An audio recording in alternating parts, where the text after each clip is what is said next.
ठीक है।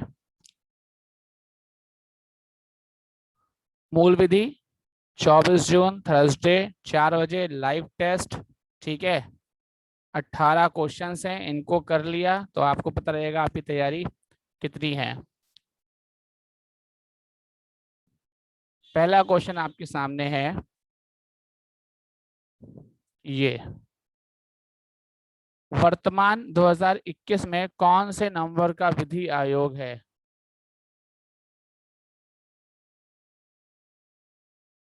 ठीक है, वर्तमान 2021 में कौन से नंबर का विधि आयोग है? 19वां, 22वां, 18वां या 21वां? ठीक है, ये टाइपिंग में इस तरीके से वर्तमान लिख गया है, आप इस तरीके से देखते होंगे। ठीक है, तो उस चीज को आप समझ जाइएगा, आपने इस तरीके से देखा होगा वर्तमान 2021 में कौन से नंबर का, ठीक है, विधि आयोग है, ये आपको बताना है। तो अगर आपको ये आंसर पता है तो उसको कमेंट करिए।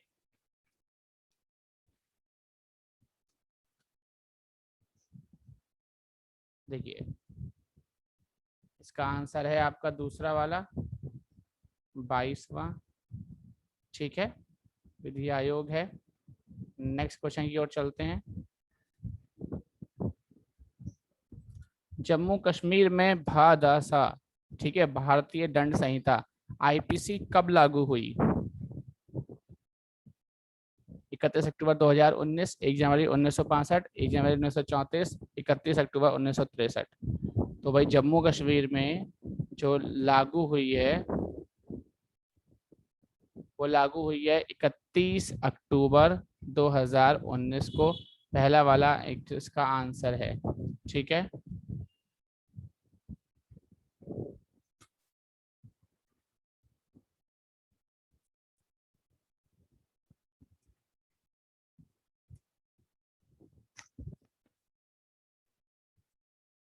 चलिए नेक्स्ट देखते हैं। प्रश्न नंबर तीसरा, आईपीसी के कानून दंडों में बदलाव करने की शक्ति किसके पास है?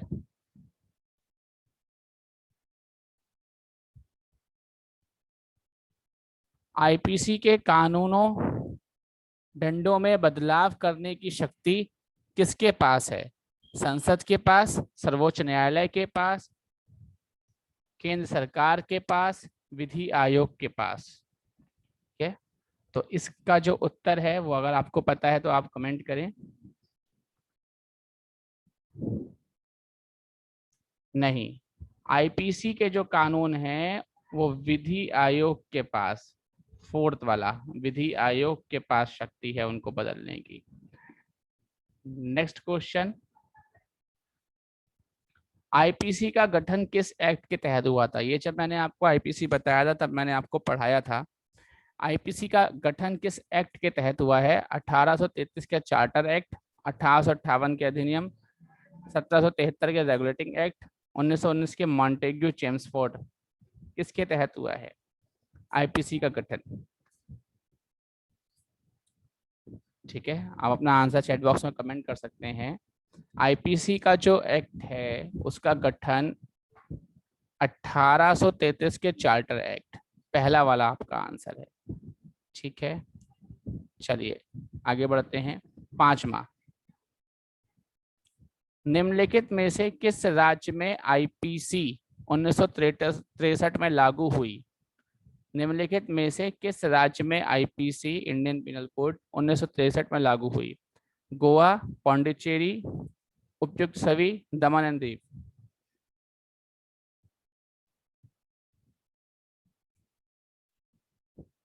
इसका आंसर है तीसरा, उपयुक्त सभी। गोवा, पांडिचेरी, दमन एंड दीव में 1963 में आईपीसी लागू हुई थी। बिल्कुल ठीक है, तीसरा। अब छठा क्वेश्चन देखिए, जम्मू कश्मीर में भारतीय दंड संहिता 31 अक्टूबर 2019 को लागू हुई। इससे पहले यहाँ पर किसके तहत कानूनों का प्रावधान था? आईपीसी 1860, 1935 का भारत शासन अधिनियम, रणबीर पिनल कोड, आरपीसी, ये है आरपीसी लिखा हुआ, Ranjit Singh penal code RPC. दो जगह आरपीसी लिखा हुआ है, लेकिन आपको मैंने मेंशन कर दिया है। तीसरे नंबर पे जो आरपीसी है वो है बेटा रणबीर पिनल कोड, और चौथे नंबर पे है वो है रंजीत सिंह पिनल कोड। ठीक है, तो जम्मू कश्मीर में भारतीय दंड संहिता 31 अक्टूबर 2019 को लागू हुई थी, ये बात तो आप सभी जानते ही हैं। इसमें पहले यहाँ पर किसके तहत कानूनों का प्रावधान था? आईपीसी 1860 नहीं बेटा। जब आईपीसी ही 2019 में लागू हो रही है वहां पर, तो 1860 आईपीसी कैसे वहां पर काम करेगी? जब अभी ही लागू हुई है वहां पे भारतीय दंड संहिता 2019 में, पिछले से पिछले साल। पहले जम्मू कश्मीर हमारा हिस्सा कहाँ था, है ना, ये तो अब हुआ है। तो उससे पहले वहां पर जो कानून माने, किस प्रावधान के तहत माने जाते थे? वहां पे माने जाते थे रणबीर पीनल कोड के तहत। ठीक है, तीसरा वाला रणबीर पीनल कोड, तीसरा वाला इसका आंसर है। ठीक है, चलिए नेक्स्ट क्वेश्चन देखिए, 7th। स्वतंत्रता के बाद प्रथम विधि आयोग के अध्यक्ष कौन थे? स्वतंत्रता के बाद प्रथम विधि आयोग के अध्यक्ष कौन थे? चलिए इसका आंसर दीजिए कमेंट करके।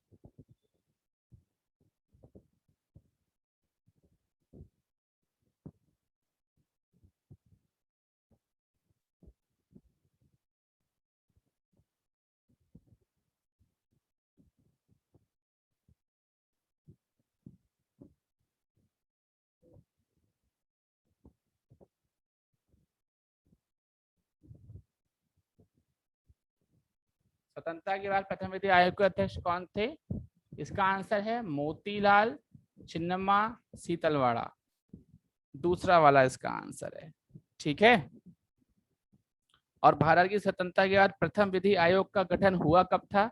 प्रथम विधि आयोग का गठन कब हुआ था? तो इसका गठन हुआ था 5 अगस्त 1955 में, और अध्यक्ष कौन थे? मोतीलाल चिन्मनलाल सेंथलवाड़ा।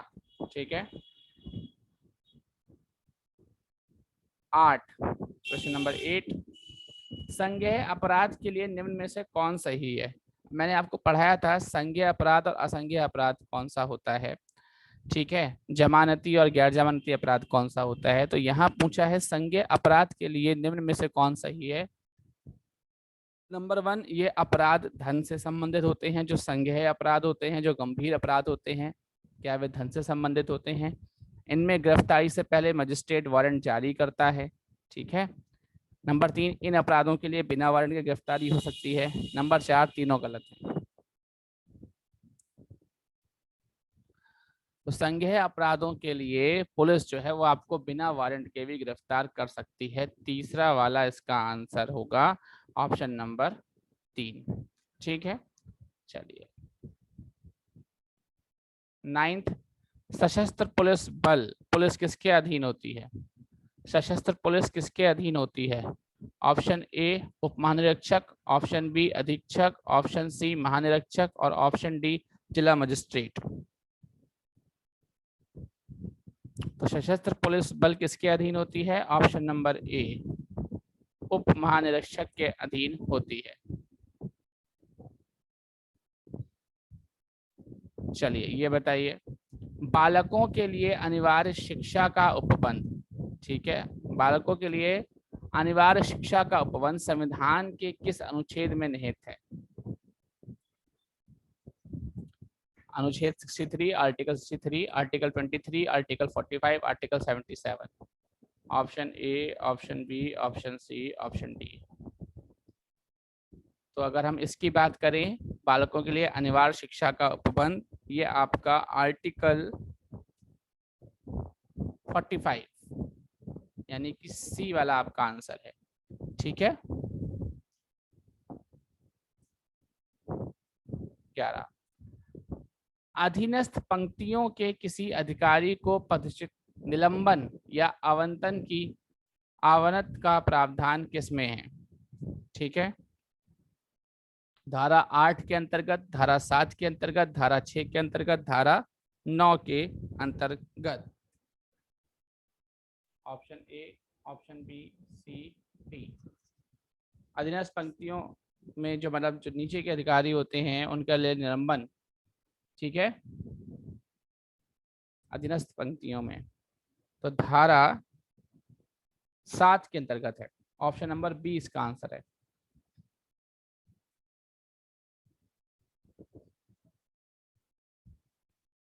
क्वेश्चन नंबर 12 देखिए, धारा 32 के अंतर्गत कारित अपराध क्या होता है? धारा 32 के अंतर्गत अगर आप कोई अपराध करते हैं तो वो कैसा अपराध है? अजमानत, जमानतीय, संज्ञेय, जमानतीय, असंज्ञेय। तो धारा 32 के अंतर्गत जो अपराध आपका होता है वो संज्ञेय अपराध होता है, ठीक है। Option number B is your right answer.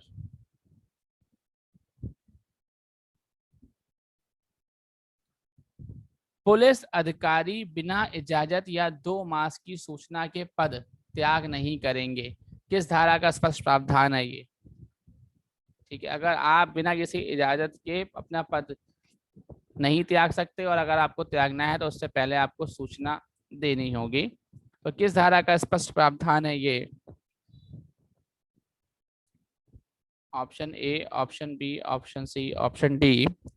तो ये आपका है आंसर डी इसका, धारा 9। महानिरीक्षक का नियम बनाने की शक्ति का प्रावधान है किस धारा में? धारा 71, धारा 12, धारा 22, धारा 92। महानिरीक्षक का नियम बनाने की शक्ति का प्रावधान किसमें है? वो है आपका ऑप्शन नंबर बी में, धारा 12, ठीक है।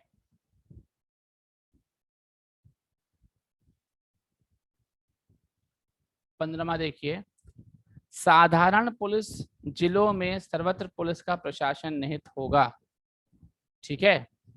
पुलिस महानिरीक्षक में, ऑप्शन नंबर ए है पुलिस महानिरीक्षक में, ऑप्शन नंबर बी है पुलिस महानिरीक्षक और उप महानिरीक्षक में, ऑप्शन नंबर सी पुलिस महानिरीक्षक और उप महानिरीक्षक और सहायक महानिरीक्षक में जिन्हें राज्य सरकार ठीक समझे, ऑप्शन नंबर डी सहायक महानिरीक्षक में। तो साधारण पुलिस जिलों में सर्वत्र पुलिस का प्रशासन किस में निहित होता है? तो इसका ऑप्शन है ऑप्शन नंबर सी, या तो पुलिस का महानिरीक्षक या उप महानिरीक्षक, सहायक महानिरीक्षक या जिन्हें राज्य सरकारें ठीक समझे उनमें, ठीक है, बिल्कुल। चलिए नेक्स्ट प्रश्न देखिए, अतिरिक्त पुलिस अधिकारी की प्रतिनियुक्ति किस धारा के अंतर्गत की जाती है?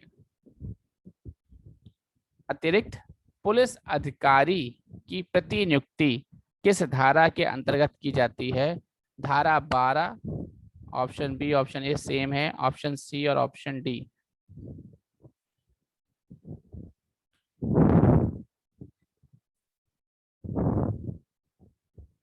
धारा 14 सी करेक्ट आंसर है, ऑप्शन नंबर सी, ठीक है। पुलिस अधिनियम 1861 की धारा 7 निम्नलिखित में से किससे संबंधित है? न्यायिक कार्यवाही, विभागीय कार्यवाही, एक और दो दोनों, या ऑप्शन डी उपयुक्त में से कोई नहीं।